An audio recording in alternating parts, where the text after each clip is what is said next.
বাইরে প্রচণ্ড গরম, ওয়েদার যথেষ্ট হিট ছড়াচ্ছে রোজ, কিন্তু ট্রান্সফার মার্কেটের যে হটনেস সেটাও কিন্তু রোজ বাড়ছে। আজকের এই ভিডিওতে বেশ কিছু ইন্টারেস্টিং প্লেয়ারকে নিয়ে কথা বলার রয়েছে। ইস্টবেঙ্গলের হাতছাড়া হওয়া এক প্লেয়ারকে নিয়ে কথা বলার রয়েছে, ইস্টবেঙ্গলের সম্ভবত টার্গেটেড এক বিদেশি প্লেয়ার, এবং অবশ্যই মোহনবাগানের অন্যতম পছন্দের এক প্রাক্তন বিদেশি জনি কাউকো, প্রত্যেককে নিয়ে কথা বলার রয়েছে। বেশ কিছু ইন্টারেস্টিং ইনফো শেয়ার করা রয়েছে, কিন্তু শুরুতে আমি একটা জিনিস বলতে চাই, সেটা হচ্ছে অনেকের বাকি ক্লাবগুলোকে নিয়েও জানার ইচ্ছা। অ্যান্ড ডেফিনেটলি কী হয়, আমার বলতে কোথাও অসুবিধা নেই, যখন বাংলার দুই ক্লাব তাদের ছাড়া অন্যদের নিয়ে কথা বলা হয়, সেখানে খুব বেশি মানুষের কিন্তু এনগেজমেন্ট থাকে না, বা সেই ভিডিওগুলোকে দেখার মতো খুব বেশি মানুষ এসে হাজির হন না।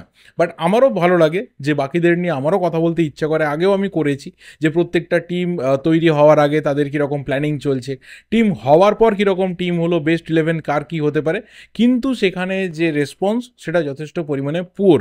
অর্থাৎ কেউ খুব একটা আগ্রহী না যে বাকিরা কি করেছে, I am not bothered about them, I am just interested about my team, that's the thing. তো সেই কারণে আমিও কিন্তু সেটার এনার্জি অনেক দিন আগেই হারিয়ে ফেলেছিলাম।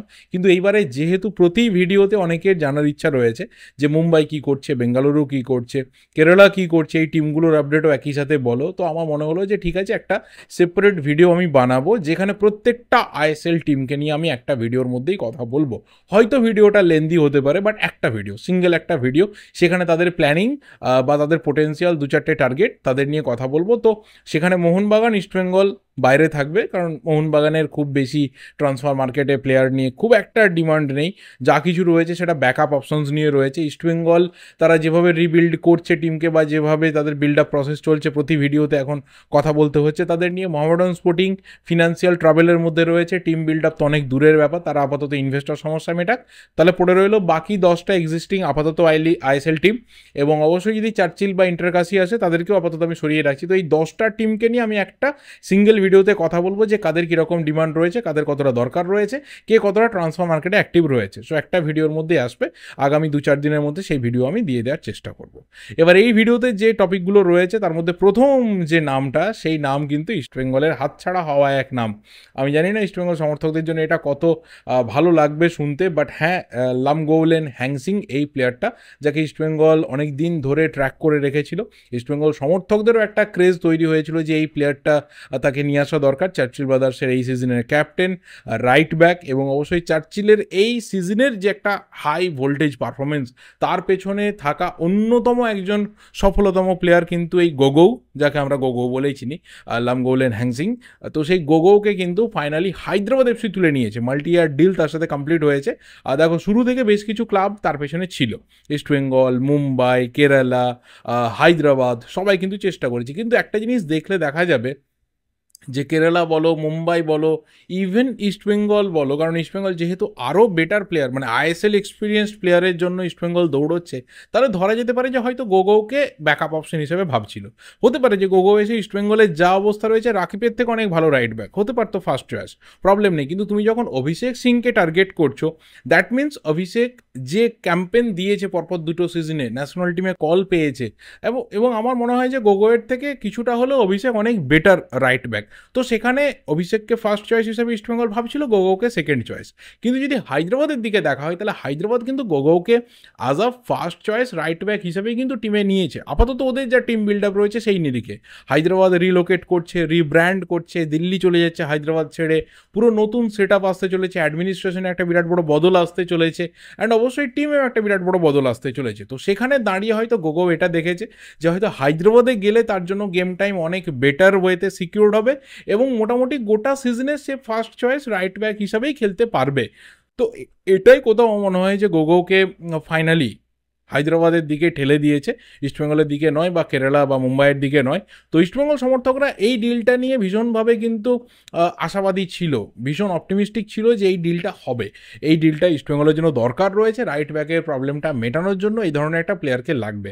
কিন্তু তার পাশাপাশি আরও একজন প্লেয়ার, তাকে হয়তো ইস্টবেঙ্গল পেতে পারে, চার্চিল ব্রাদার্স থেকে আরও একজন প্লেয়ার, সেই প্লেয়ার তাকে অনেক দিন ধরে ইস্টবেঙ্গল কিন্তু ট্র্যাক করে রেখেছে, আরও কিছু ক্লাবের ট্র্যাকে রয়েছে, কিন্তু ইস্টবেঙ্গলের অফার অনেক বেটার। 22 বছর বয়সী লেফট ব্যাক, লালরেম রুয়াতা রালতে। একইভাবে যেভাবে গোগো রাইট ব্যাক হিসাবে কন্টিনিউয়াসলি পারফরমেন্স করেছে, এই লালরেম রুয়াতা রালতে কিন্তু লেফট ব্যাক হিসেবে কন্টিনিউয়াসলি চার্চিলের হয়ে পারফরমেন্স ভালো করেছে। 22 বছর বয়স, অর্থাৎ একটা ভালো ফিউচার রয়েছে।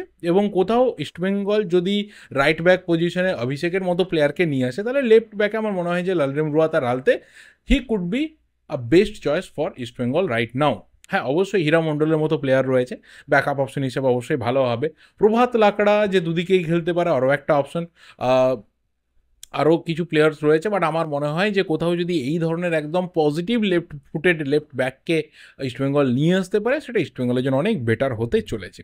দ্বিতীয় যে প্লেয়ারকে নিয়ে কথা বলতে হবে, সেটা কিন্তু আরও একজন ইস্টবেঙ্গলের সম্ভবত টার্গেটেড একজন বিদেশি প্লেয়ার, যাকে নিয়ে বেশ কিছু রিলায়েবল সোর্সেস তারা অলরেডি কভার করেছে। তার মধ্যে অন্যতম হচ্ছে এক্সট্রা টাইম বাংলা, তারা এটা ব্রেক করেছে যে আলবার্তো নোগুয়েরার সাথে ইস্টবেঙ্গলের কিন্তু এক প্রস্থ কথাবার্তা শুরু হয়েছে। দেখো, নোগুয়েরা বেঙ্গালুরুর কাছে আপাতত আউট অফ কন্ট্রাক্ট একটা প্লেয়ার, তবে কয়েকদিন আগে শোনা গিয়েছিল যে নোগুয়েরার সাথে আরও একটা বছর এক্সটেনশন হতে পারে। বাট যদি তার থেকে বেটার প্লেয়ার পেয়ে যায়, তাহলে হয়তো খুব একটা আর তাকে নিয়ে প্ল্যান রাখবে না বেঙ্গালুরু এফসি। তো সেই জায়গাতে ইস্টবেঙ্গলের একটা ইন্টারেস্ট আপাতত শুনতে পাওয়া যাচ্ছে।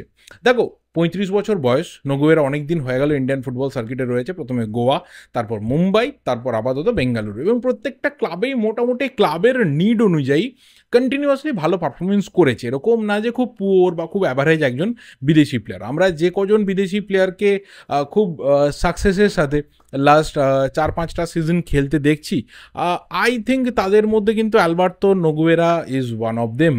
বাট হ্যাঁ, একটা বিগ ফ্যাক্টর রয়েছে, এই প্লেয়ারকে অনেক ইস্টবেঙ্গল সমর্থকরা কেন হজম করতে পারছে না বা কেন অ্যাকসেপ্ট করতে পারছে না। আপাতত একদম ইনিশিয়াল রিউমারে, এখনও অবধি কিন্তু না তো অ্যাডভান্স স্টেজ অফ নেগোসিয়েশন, না তো ডিল ডান, না তো ভার্বাল এগ্রিমেন্ট, কিচ্ছু না। একদমই ইনিশিয়াল স্টেজ অফ এনকোয়ারি হতে পারে, বা এটা একটা জাস্ট ইনিশিয়াল অফার হতে পারে। এই জায়গাতে দাঁড়িয়ে কিন্তু ইস্টবেঙ্গল সমর্থকরা তাকে অ্যাকসেপ্ট করতে পারছে না because of his age. He is right now 35 around. তো সেইটা কোথাও ইস্টবেঙ্গল সমর্থকদেরকে ভাবাচ্ছে যে তাহলে 35-এর একজন সেন্ট্রাল মিডফিল্ডার কেন, তার থেকে তো কম এজে সাউল ক্রেসপো রয়েছে। তো যদি সাউল ক্রেসপোকে রিপ্লেসই করতে হয়, তাহলে সাউল ক্রেসপোকে রিপ্লেস করে এমন প্লেয়ারকে নিয়ে আসা হোক যে ওই অ্যারাউন্ড এজের প্লেয়ার, যে 28, 29, 30 এর মধ্যের একটা প্লেয়ার, যে কোথাও ফিটনেসের লেভেলে থাকতে পারবে, যার কোয়ালিটি যথেষ্ট পরিমাণে ভালো। এবং যেহেতু এই সিজনে এত ভালো প্ল্যানিং করে নামা হচ্ছে, তাহলে কেন আলবার্তো নোগুয়েরার মতো প্লেয়ার। তবে হ্যাঁ, আরও একটা এক্স ফ্যাক্টর রয়েছে আলবার্তো নোগুয়েরার ক্ষেত্রে, যে আলবার্তো নোগুয়েরা কিন্তু মাল্টিপল পজিশনে খেলতে পারে।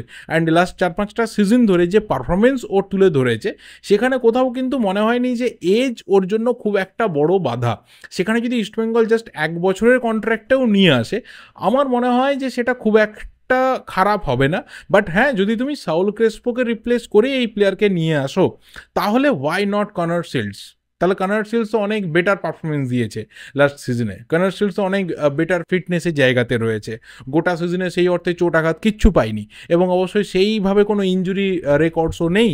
তো সেই প্লেয়ারকে নিয়ে ভাবনা চিন্তা তাহলে ফাইনালি নয় কেন, এটাও কিন্তু অনেকে বলছে। তো দেখা যাক ফাইনালি কি হয়। একদমই ইনিশিয়াল ব্যাপার, খুব ডিটেলসে যাওয়ার মতো কোনো আপাতত সিচুয়েশন হয়নি।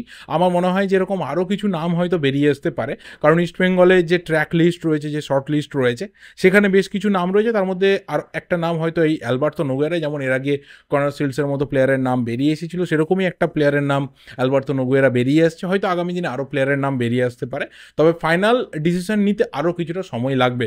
আর হ্যাঁ, এখানে একটা জিনিস আমি অ্যাড করতে চাই, সেটা হচ্ছে অনেকেই জানতে চাইছে মাদি তালালের বিষয়টা। মাদি তালালের ম্যাটার কি এই মুহূর্তে ক্লোজ ইস্টবেঙ্গলে? তাহলে আমি বলবো যে না, মাদি দালালের কিন্তু ম্যাটার ক্লোজ না। মাদি দালালকে ছাড়ার ক্ষেত্রে এখনও অবধি 100% ডিসিশন ম্যানেজমেন্টের তরফ থেকে নেওয়া হয়নি। তার ইঞ্জুরি ব্যাপারটাকে ট্র্যাক করা হবে, যেহেতু খুবই হাই ভ্যালুড একজন প্লেয়ার, হাই স্যালারিড একজন প্লেয়ার। এবং অবশ্যই আরও একটা বড় ম্যাটার হচ্ছে যে তার সাথে কন্ট্রাক্টও রয়েছে লং টার্মে। তো কোথাও সব দিক থেকে দেখলে দেখা যাবে যে এই প্লেয়ারটাকে কোথাও ইস্টবেঙ্গল কিন্তু রাতারাতি ছেড়ে দেওয়ার ডিসিশন নেয়নি। এবং আগেই আমি বলেছিলাম যে সেপ্টেম্বরের লাস্ট বা অক্টোবরের শুরুর দিকে হয়তো এই প্লেয়ার মাঠে ফিরে আসবে। তো সেটাও ইস্টবেঙ্গল ম্যানেজমেন্ট ভাবছে। অ্যান্ড মেডিকেল যা কিছু টেস্ট রয়েছে সব কিছু হবে। আর যদি ফাইনালি ছাড়েও, তাহলে সেটা মেডিকেল গ্রাউন্ডেই কিন্তু ইস্টবেঙ্গল তাকে ছাড়বে। তবে এখনও অবধি ডিসিশন ফাইনাল নয় যে মাদি দালালকে ইস্টবেঙ্গল ছেড়ে দেবে। লাস্ট যে প্লেয়ারকে নিয়ে কথা বলবো, সেই প্লেয়ার হচ্ছে Johnny Kauko. Johnny Kauko Mohun Bagan সমর্থকদের কাছে জাস্ট একটা আলাদা জায়গা রাখে, একটা আলাদা জায়গাতে থাকে। অ্যান্ড লাস্ট কয়েক বছরে যে কজন ফরেন প্লেয়ার মোহনবাগান জার্সিতে খেলেছে তার মধ্যে he is one of the best, এই নিয়ে কোথাও কারোর কোনো ডাউট নেই। টিমের প্রতি ডেডিকেশন বলো, একটা কোথাও আলাদা ট্যালেন্ট বলো, কোয়ালিটি বলো, অ্যান্ড যে জায়গা থেকে ও এসেছে, ইউরো কাপ থেকে সরাসরি ইন্ডিয়ান ফুটবলে আসা, মোহনবাগানে আসা, এতটা তো ইজি জব ছিল না তার মতো একটা স্ট্যাচারের প্লেয়ারের। তো কোথাও তারপরে আসার পর থেকে যে পারফরমেন্সের গ্রাফটা ওর বেড়েছে, সেটা হয়তো গত সিজনে গিয়ে আমরা আইএসএলে না দেখে আই লিগে দেখেছি, বাট স্টিল সেই ঝলক আমরা পেয়েছি। তার থেকে আমরা 3টে গোল 5টা অ্যাসিস্ট দেখেছি, এবং অবশ্যই কোথাও একটা যে টপ লেভেল কোয়ালিটির প্লেয়ারের গুণ হয় যে নিজের টিমকে সবসময় সাকসেসের রাস্তাতেই রাখা, সেটা কিন্তু জনি কাউকো আই লিগে গিয়েও করেছে। তো আমি বলবো যে চার্চিল ব্রাদার্স যদি আইএসএলে যায় তাহলে হয়তো ইকুয়েশন চেঞ্জ হতে পারে, কিন্তু তার আগেই অলরেডি জনি কাউকোর কাছে কিন্তু বেশ কিছু আইএসএল ক্লাবের অফার গিয়ে রিচ করতে শুরু করেছে, যার মধ্যে বেশ কিছু টপ ক্লাবস রয়েছে, যার মধ্যে বেশ কিছু ভালো ক্লাবের অফার রয়েছে, যারা অন্ততপক্ষে প্লে অফের ফাইটের রেগুলার বেসিসে থাকে বা রিসেন্ট টাইমে রেগুলার বেসিসে থাকছে, সেই সমস্ত ক্লাবের অফার রয়েছে।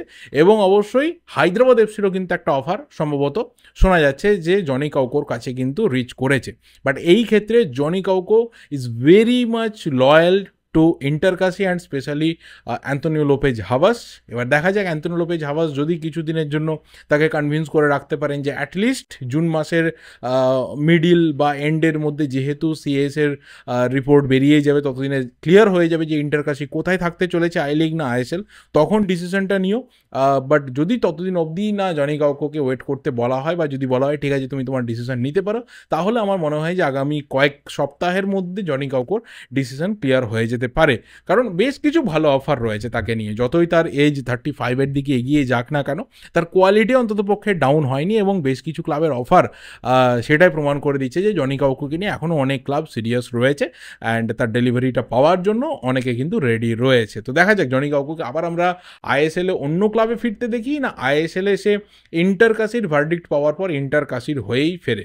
তোমাদের এখানে কি মতামত রয়েছে, বা কোন ক্লাবে জনি কাউকোকে দেখতে চাও অবশ্যই কমেন্ট করে জানিও। ভিডিওটা এই অবধি ভালো লাগলে লাইক করো, শেয়ার করো, দেখা হবে পরের ভিডিওতে। Till then subscribe the channel.